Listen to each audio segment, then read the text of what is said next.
Okay, in this tutorial what we're going to do is we're going to create like an uplighting effect, i.e. simulating like an uplighting point of sale simulation using the similar kind of method that we did with the skylight external lighting situation. So what we're going to do is we're going to create a large plane, drop a couple of objects on there and illuminate it from beneath. So what I'm going to do to start with, let's just create a basic plane. And I'm going to drop in a teapot in the center with just increase the amount of segments up to 8, and I'm going to drop a couple of spheres in there with base to pivot enabled so that the base pivot point sits on the surface, so I don't need to relocate them. Let's just drop one more in there, that'll do.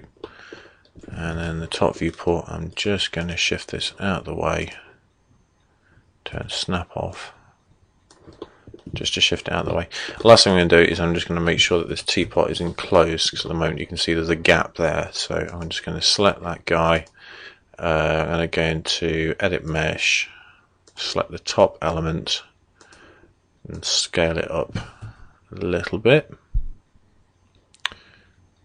Let's have a look in the top viewport, make sure that's right. Yep, and then move it vertically upwards in the front viewport. About there, that'll do. Okie dokie, right, so that's our basic scene. Again, nothing overly spectacular, but I'm going to get this guy and I'm going to cap holes on this as well, I think. Let's add a edit poly using the border. I'm just going to select that, just an open face there so you can see right inside it, and there's a feature here called cap holes which will basically close it off. So it's now closed off, so we're not going to see inside it at all. Right, okay, now what we're going to do first is I'm going to design the material for this large area here. Then what we'll do is we'll put a couple of materials onto these few objects here, and then we'll design the lights so they basically uplight these 4 objects. So first thing, material editor. And the white object that we need to drop on there, let's just set that diffuse color to white, and I'm going to set the self illumination up to 100% for the minute. Now we might need to drop this down, otherwise we may not see any reflection, because as this is going to be like a perspexy type backlit material, what we obviously need to see is the reflection of this object into this polished surface as well, so therefore we need to have some kind of reflection in there too. So in here I'm going to drop in, as before, because it's not a mirror effect, we need some kind of fall off in the reflection. So I'm going to drop in the ray trace in there. Now you notice that we don't see any reflection at all, basically because our material is set to 100% white. So what I need to do is I need to drop down the self-illumination. So, because if I crank that right up, we don't see a damn thing. So let's drop that down to about 75%. And then what we'll do next is we'll assign that to that material and label it, let's call that plastic surface, and we'll increase the specularity, even though we're not going to use it for this particular scene, but it's good to have in case we actually use the material later on, so we get a kind of like a specular effect here, in case because we're going to uplight everything, so any lights are going to see this, so therefore because the normals are facing in that direction upwards, we don't actually, the lights aren't actually going to see any normals, so they're not going to cast shadow, so therefore the light won't be occluded by the plane. So if we do actually top light it, we will actually see like a highlight going across it, which is good. Next thing we'll do is we're going to do a similar kind of thing, similar kind of materials for these guys. Now, as before, we're going to create like let's go like a lacquer effect, like a ceramic effect. So I'm going to use a multi-layer material, and I'm going to use it relatively dark, quite a high specular value to start with, so it's like a nice pinpoint lacquered effect, and then a diffused, you notice in the material here, got like a diffused shadow, sorry, diffused specular highlight for the second material. Again, as before, we need to have like a reflection in there. So as we've already got this set up in here, I'm going to just right click on it, copy, go to the other material, expand the maps, and then paste it. Just copy it, we don't need to instance it. Copy it in that particular reflection. So we end up with this type of material here. A bit too intense, so I'm going to drop that down to about 70. That's about right. Then all I need to do is just select those 4 objects and assign it to it. So let's just call this products. Okay, so if we render this out as is at the moment, we get this type of we get this reflection effect. We're using this single kind of environment lighting, which is just a single point light in there, which looks odd. So we obviously need to introduce our own lighting situation in here now. So okay, because our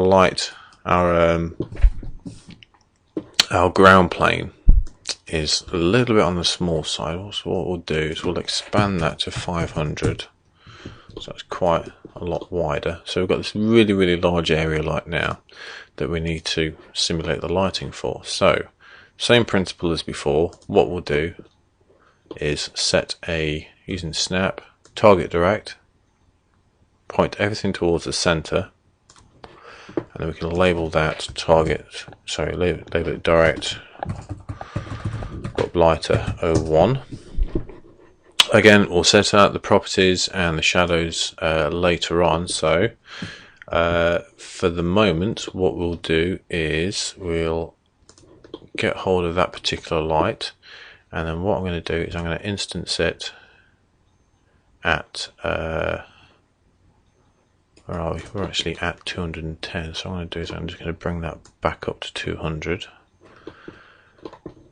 and then go hold of that, take that all the way across to the side there, instance it, and then what I can do is just grab hold of rotation, grab hold of this guy as well, and then because our teapot is directly in the center, what I can do is I can use this teapot's axis. Actually no, we'll use the planes. We've got the plane's axis coordinates we can actually use as a rotational pivot. So to do that, we can basically go to view, pick, select the plane.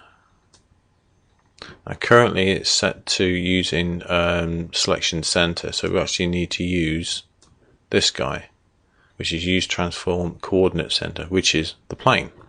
So by turning snap off as before, what I can do is I can just, let's put angle snap back on. We can rotate this by 45 degrees. So we've got a nice cone going on here. Same deal with this guy. Make sure we've got that enabled. And then we can basically take that all the way across there as well. Instance it. So we've got a number of lights here now. But obviously we need to rotate them all the way around as well. So because we don't want multiple ones around this point, because if we select all of these lights and then rotate them around, we're going to get multiple lights at this point. So we only need to select this guy, that one, and that one. Still using the plane transformation coordinate center. If we look in the top viewport, actually, let's have a look in the bottom one. What we can do is we can just rotate this around at 45 degrees, instance that, let's say 3 times, so 1, 2, 3 times, and we've got our uplighter lighting rig. Now you'll notice that these lights are virtually, well, they're actually exactly level with the plane. So what we need to do is we need to drop them down a touch. Let's just make sure we've got all of them. Yep. And then we can drop these down a fraction. Maybe move these up a fraction as well. So we've now got our nice lighting rig.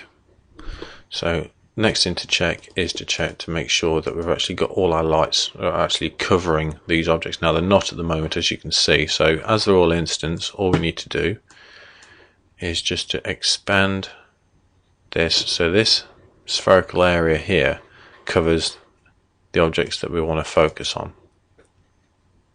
Okay, so if we go to the perspective viewport, let's just undo that, rotate, actually let's put that back to normal.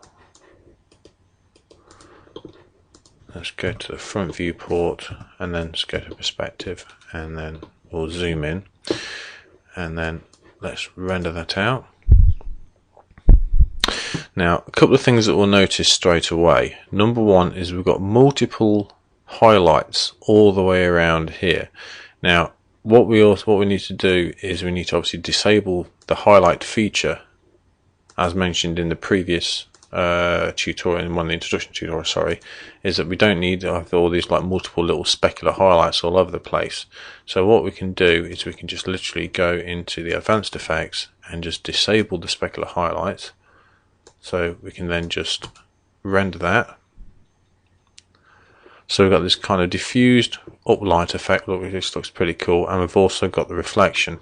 Now the reflection in the ground seems to be a little bit too harsh. So what we'll do is we'll just drop that down. Actually, it's in this one here. We'll drop that down, I think down to about 50%. And then render that out again. So it's looking a bit more natural now. And the next thing we need to do is, because we've got like this kind of throw around here, we've got this illumination around here that we wouldn't normally have because of shadows, we need to obviously enable shadow maps in these uplighters. So enable it, and then because we've got a fair amount and the area is very, very diffused, what we need to do first is take the bias all the way down as before. We can get away with 512, that should be okay because we haven't got that many objects or complex objects in there.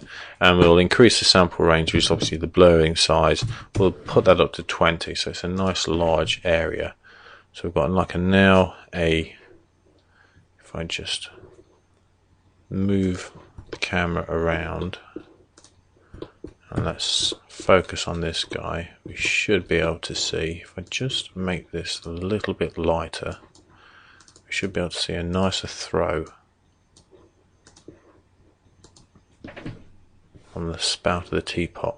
So we should see some kind of, here we go, kind of diffused effect here where the shadows are being cast.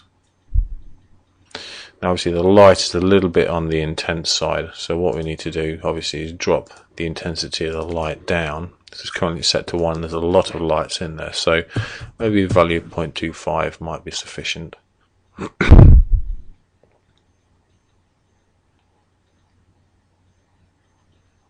So we need a light that's basically roughly light value roughly corresponds to this value here. So I think maybe let's just push it up to 0.3.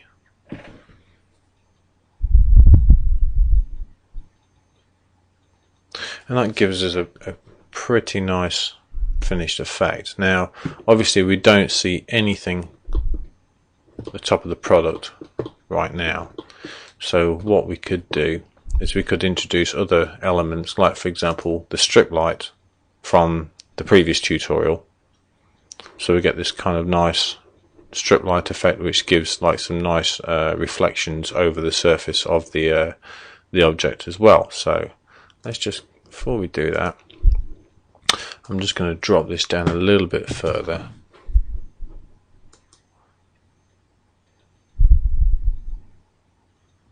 Okay, and then what we can do is we can introduce the strip light into this particular scene. So first things first, I'm just going to save this scene.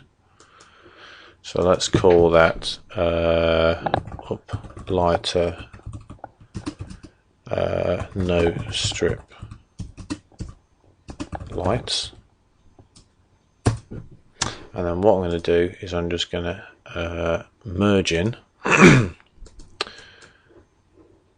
to merge in the result of the tutorial that we did earlier on, which is the neon tube. No, not the neon tube, it's the area lights faking finished.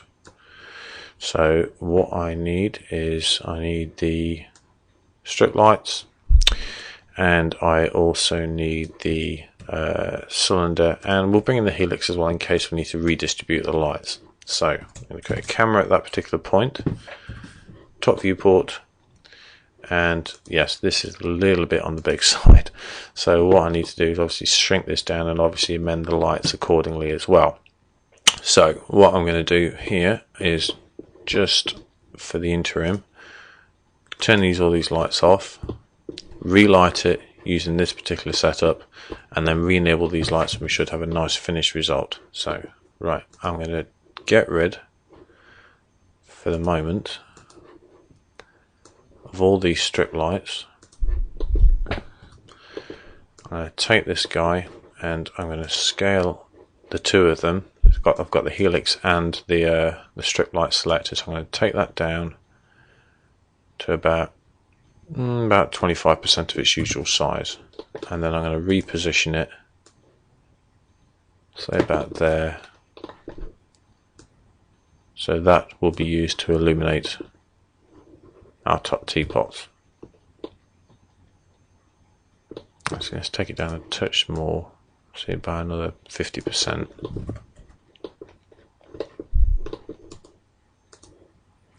I'll reposition it to about there. So this looks like it's quite a large object.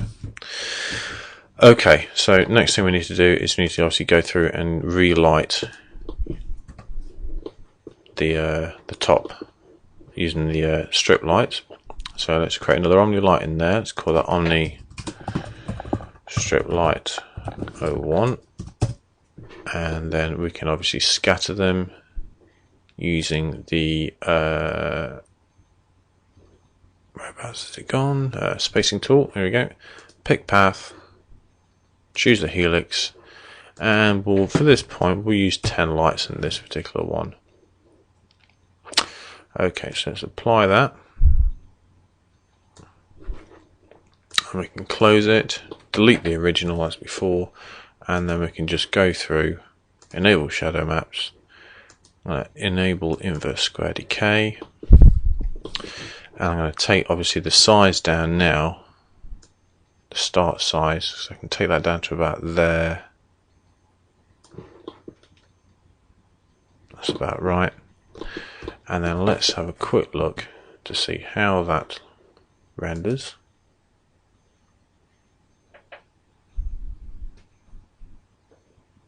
Not too bad. For the moment, what I'm going to do is I'm just going to change this material to a standard grey one, just to see how the actual illumination looks, because the rest of our material is quite black, so this needs to be obviously a lot more intense. So this light value here for these strip lights can be intensified. Let's just take that up to 50.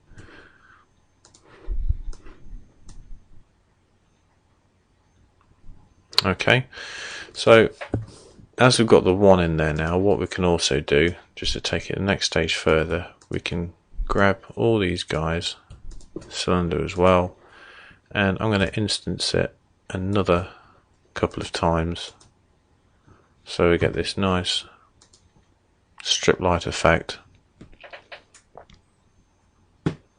over the top of our teapots. So we get this nice area light effect as well, so it's looking pretty cool now. So to finish off, let's reassign this material, and we'll go in and we'll turn on our uplights again. So now what we should have is a nice uplighter effect with the strip lights over the top,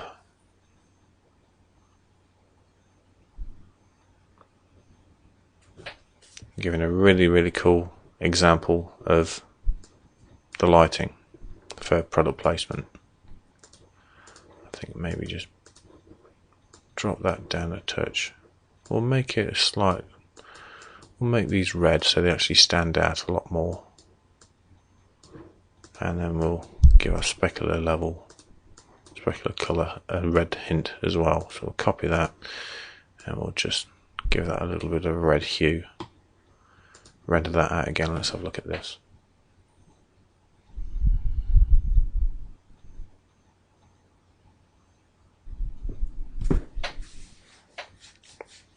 So now we've got like a nice sheen coming off here, nice reflection. And you might notice actually if we get close up to the teapot, let's just zoom in a touch. You'll notice that we do have some dotted areas. Whereabouts are we? And some jagged areas here where our specular highlight or our actually this is due to the reflection. This is due to the reflection of the cylinder in the cylinders in the scene. You notice that they're quite jagged. Now the reason behind that is that ray trace reflections by default aren't anti-alias. They don't have this like smoother edge to it. They are quite jagged. Now there's two ways around that. One is an easy method and one is a more difficult method that increases render time. They both yield pretty much the same result, and the easy way around this, easy way to fix this, is to simply enable super sampling. Now what super sampling is that it samples the pixels at a sub-pixel level. Say for example you have like a checker pattern and you put the camera very side onto it. You can get some kind of strobing effect when you render out, so, or like a fine brickwork effect, that kind of thing. You move the camera around and it will strobe and it won't look correctly. It'll look all pixelated and horrible. What you can do is you can enable super sampling, which will basically sample it at a sub-pixel level. It will take a little bit longer to render, but it will yield a nicer, cleaner result. Now the same thing applies with ray tracing. You'll basically, just by turning off use global settings and enabling local super sampler and then clicking render, you'll notice that the render takes a bit longer when it gets to the actual teapots themselves, but you'll notice that these jagged effects around here will clean themselves up, and look a lot cleaner in the render. Now the other way to do it is by using ray traced anti-aliasing. Now that can take quite a substantial amount of time in comparison with just super sampling, but there are other features that you can do with it. Like for example, you can use ray trace blurring, which gives a nice, say for example, brushed metal effect, or faded lacquer effect, that kind of thing. So use it wisely. Most of the time you won't need to use it.